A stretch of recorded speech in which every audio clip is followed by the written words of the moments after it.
네, 어떤 분께서 대대형 아무리 외모가 괜찮아도 확실하게 찐따같이 보일 수 있는 방법들이 있으면 알려주세요라는 댓글이 있어서 따라서 오늘의 이야기는 정말 말 그대로 그 누구라도 아무리 외모가 멀쩡한 분이어도 한순간에 찐따같이 보일 수 있는 필살기 방법 세 가지에 대해서 이야기를 한번 해보겠습니다. 우리가 자주 쓰는 찐따스럽다라는 말에는요, 많은 분들이 외모로만 이것을 평가하는 경우가 있더라고요. 근데 찐따스럽다랑 외모적인 부분이랑 연결시키면 안 돼요. 반드시 그 행동을 보고 판단해야지. 사람이 외모가 잘 꾸미지 못하고 패션이 촌스럽고 헤어스타일이 이상하고 이런 걸 보고 나서 찐따 같다라고 낙인 찍으면 안 된다고 생각합니다. 근데 정말 그냥 단순하게 타인들과 상호작용을 못 하시는 분들이 단지 인간관계 서툴고 낯가림이 심하거나 그런 분들이 있는데, 근데 진짜 찐따는 여기에 덧붙여서요, 음침함과 불쾌함, 눈치 없음이 이 세 가지가 완벽하게 조화를 이루는 분들이라고 생각합니다. 내향적인 분들이 찐따라고 몰아붙이는 경우가 있는데, 사실 제 경험상요, 외향적인 분들이 더 찐따인 경우를 많이 본 것 같아요. 자, 그럼 하나씩 가보겠습니다. 확실하게 찐따같이 보일 수 있는 세 가지의 방법 중에 첫 번째는 이거 아주 강력한 방법인데요, 자신 있게 호탕하게 웃지 말고 반드시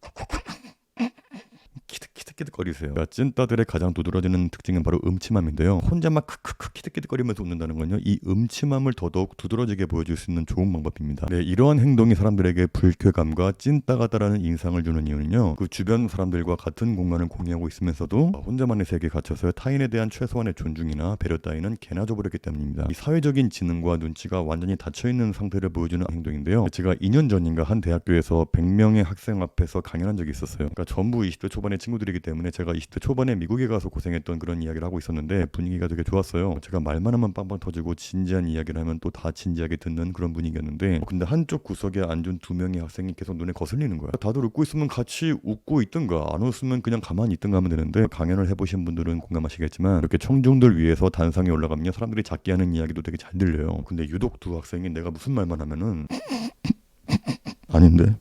그리고 또 어떤 진지한 이야기를 하고 있는데 내 귀에 다 들리게 진지충이너 뭐 이러고 있는 거야. 그 두 학생이 그럴 때마다 다른 학생들이 아이씨 하면서 막 눈치 보면서 쳐다봐도, 그러니까 지들끼리 계속 막 킥킥거려. 보다 못해서 그 두 학생들을 지목해서 물어봤어요. 거기 두 학생 지금 뭐라고 이야기한 거예요? 뭐 하고 싶은 이야기 있으면 좀 크게 이야기해 볼래요? 잘 안 들려요. 하니까 깜짝 놀라면서 뭐 두리번거리더니 아닌데요? 뭐 이래. 아니 방금 뭐라고 이야기한 것 같은데 잘 안 들려서 그래요. 뭐라고 얘기했어요? 이렇게 멍석을 깔아주니까 또 아무 말도 못해. 자, 그래서 다음부터 할 얘기 있으면은 언제든지 손 들고 크게 이야기해요라고 말하니까 넹 이러더니 또 지들끼리 막 킥킥거려. 진짜 한 대 쥐어받고 싶었는데, 그러니까 나중에 강연 끝나고 조교들이 저한테 와서 사과하셨어요. 아까 걔네들 좀 이상한 학생들이니까 신경 쓰지 마시라고. 그러니까 사회성이 좋은 분들은 내가 공공장소에서 소리내 웃을 때 주변 분들이 느낄 불쾌감이나 시선을 본능적으로 감지하고 통제합니다. 근데 하지만 진짜 찐따들은 메타인지라고 하잖아요. 타인의 시선에 내가 어떻게 비칠지에 대한 객관화가 전혀 안 되어 있기 때문에 주변 공간의 흐름과 조화를 깨부수면서 음침한 소리를 내는 건데, 이런 경우는 일상에서도 얼마든지 있어요. 평상시에 주목을 못 받다 보니까 그런 행동으로 인해서 주목받는 걸 즐기는 거죠. 또 친구들이나 모임 자리에서 다 같이 대화 나누고 있는데 그 대화에 참여하지 않고 혼자 갑자기 크크크거리면서 웃는데, 그러면 주변 친구들이 물어볼 거 아니에요. 야, 왜 그래? 뭐 재밌는 일 있어? 라고 물어보면은 정상적인 분들은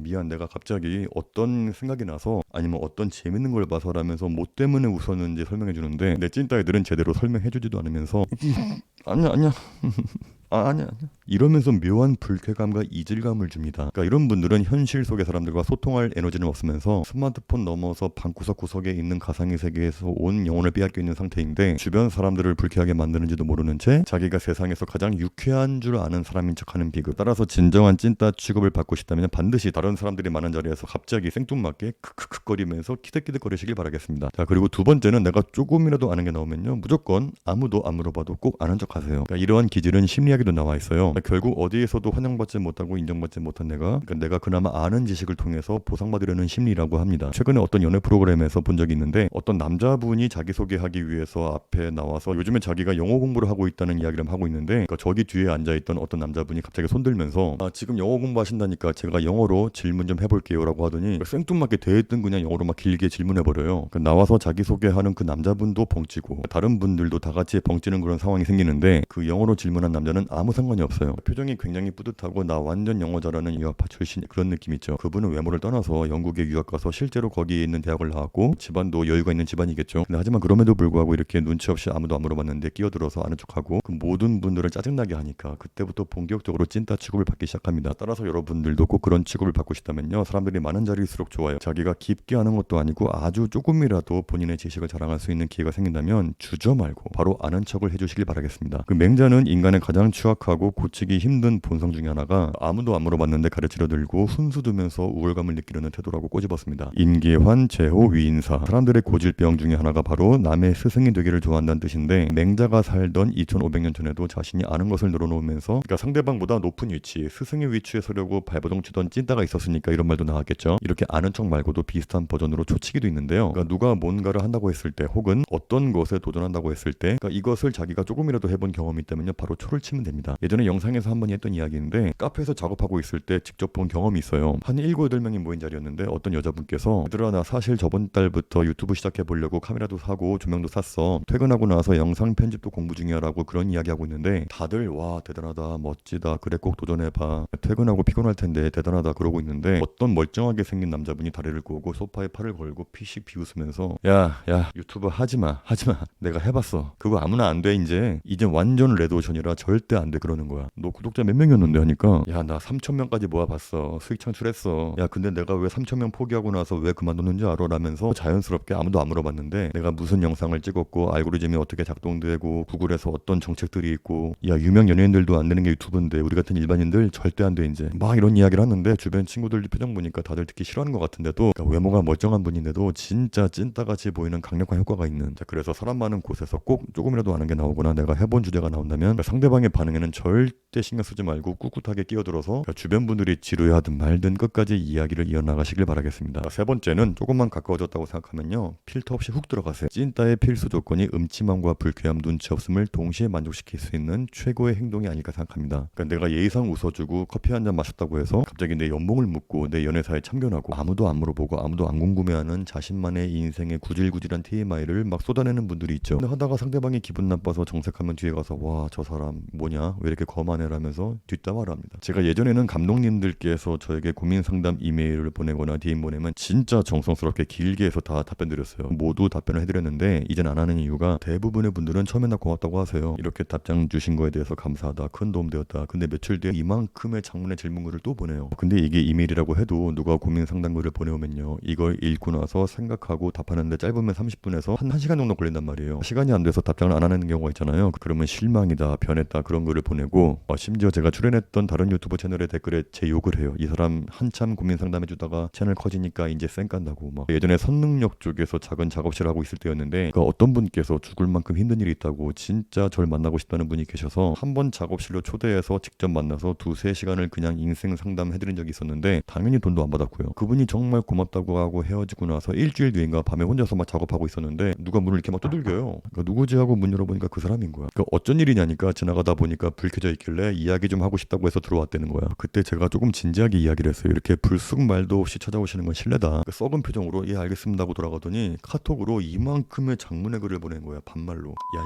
너 뭐 되냐? 내가 너 한번 만나겠다고 이렇게 멀리서 찾아왔는데 뭐 사람 무시하지 마라 너 언젠가 벌 받는다 그런 글을 보냈는데 내가 열받아서 전화하니까 또 안 받아. 내가 문자 보냈어요. 통화 좀 하자고. 근데 답장이 어떻게 왔냐면요 크크크크크크크 이만큼 보낸 거예요. 이런 인간들은 그런 이야기를 제 앞에서 안 하고 꼭 이렇게 뒤에서 숨어서 까는데 왜 이렇게 음침한지 모르겠어요. 그리고 또 영상에 악플 달아요. 이 인간 가시적인 인간이니까 절대 속지 마라. 구독자분들하고 마음 터놓고 지내면서 좋은 분들도 많이 만났지만 진짜 별의별 인간답지 않은 이상한 인간들을 많이 봐서 저도 그래서 이제는요 함부로 감독님분들하고 관계를 맺는 게 무섭더라고요. 지금까지는 제 이야기였고요. 일상생활 속에서 이렇게 눈치 없는 선 넘기는 크게 두 가지가 있어요. 첫 번째는 바로 지금 이야기했던 이렇게 조금 친해지고 가까워졌다고 해서 난폭하게 영역을 침범하는 인간들. 뭐 회사나 동아리나 모임에서 알게 된 지 얼마 안 된 사이인데 내 찐따 애들은 같이 밥 한 번 먹었다고 커피 한 잔 마셨다고 해서 웃으면서 이야기해줬다고 해서 갑자기 수위를 넘나드는 사적인 질문 던집니다. 인스타 보니까 남자친구분 벤츠 몰고 있던데 무슨 일 하시는 분이세요? 연봉이 얼마예요? 그냥 만나시는 거예요? 아니면은 결혼 전제로 만나고 계신 거예요? 이렇게 물어보면 사람이 불쾌하잖아. 그나마 눈치가 있는 분들은 상대방이 그런 불쾌한 감정을 보여줬을 때 아차 지금 내가 선 넘었구나 라면서 그만두는데 근데 그런 눈치가 있다면 진정한 찐따라고 볼 수 없죠. 그러니까 상대방의 표정이 굳어지는 걸 감지하지 못합니다. 그러니까 오히려 본인은 우리가 이만큼의 격이 없이 친해지고 있다라는 착각에 빠져 있고 상대방이 당황해서 말 돌리면은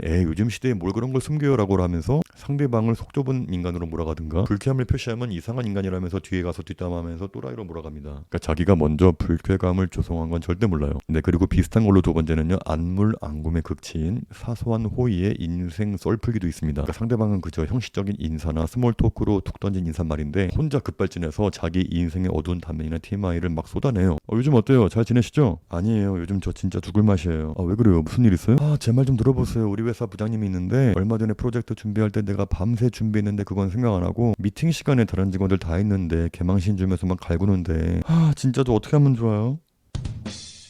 아, 사실 100일 정도 사귄 남자가 있었는데 저번 주에 환승이 입에 당했는데 와, 그놈이 바람피운 상대가 제 대학 동창인 거 있죠? 이럴 때 어떻게 해야 돼요, 저?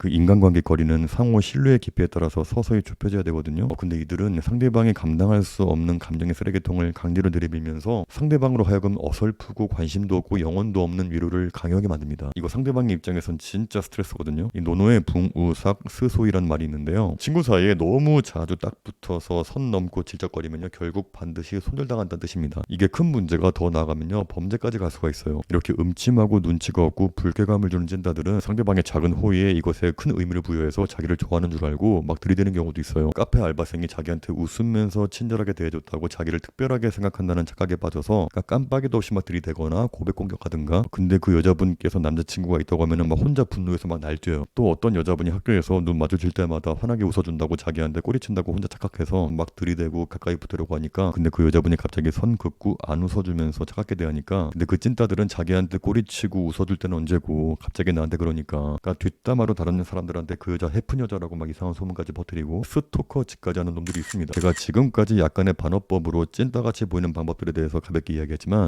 이 영상을 보시는 모든 분들께서 스스로 한번 물어보셨으면 좋겠어요. 자기가 누군가를 대할 때나 어떤 모임 자리에서 혹시나 나한테 어떤 음침함이나 불쾌함과 눈치 없음이 있지 않았나, 자기한테 이런 면이 있다는 걸 잘 몰라요. 따라서 언제나 사람들이 있는 곳에 가면요, 항상 내 행동을 잘 한번 살펴보세요. 나의 행동으로 인해서 누군가가 불쾌하고 있진 않나, 상대방의 눈빛이나 표정 몸짓으로 나의 이야기에 아무도 관심이 없는데 억지로만 들어주는 느낌은 들지 않나, 상대방이 나를 예의상 좋게 웃으면서 대한 것을 혼자 날 좋아한다라고 착각하면서 있진 않나. 그러니까 너무 막 심각하게 사람들의 눈치를 보란 뜻이 아니라 항상 이런 것들을 염두에 두고 있으란 뜻입니다. 오늘의 이야기를 준비한 진짜 이유는 단순하게 누군가를 비난하고 막 손가락질을 하기 위해서가 아니라, 사실은 우리 모두의 마음속에는, 물론 저도 포함한 그 누구의 안에는 이 찐따성이라는 괴물이 아주 작게나마 숨어있기 때문이거든요. 누구나. 그러니까 내가 너무 힘들거나 외로울 때, 혼자 있는 느낌이 들 때, 현실에서 인정받지 못해서 자존감이 바닥을 칠 때, 그러니까 이런 상황에서 우리 모두는 심리학적으로 나도 모르게 비대해진 자식 뒤로 숨어버린다고 해요. 그러니까 아무도 안 물어본 지식을 막 쏟아내면서 내가 우월감을 느끼려고 하고, 나의 존재를 느끼게 하기 위해서 상대방의 영역을 막 난폭하게 침범하기도 하고, 내 결핍을 감추기 위해서 음침하게 웃으면서 뒤에 숨어서 냉소적으로 세상을 바라보기도 합니다. 그러니까 나의 행동으로 인해서 타인들이 어떤 감정을 느끼는지 자연스럽게 살필 수 있는 여유가 생길 때, 그러니까 진짜 성숙한 사람이 된다고 생각합니다. 오늘의 이야기는 여기까지입니다. 지금까지 감성대리였습니다. 감사합니다.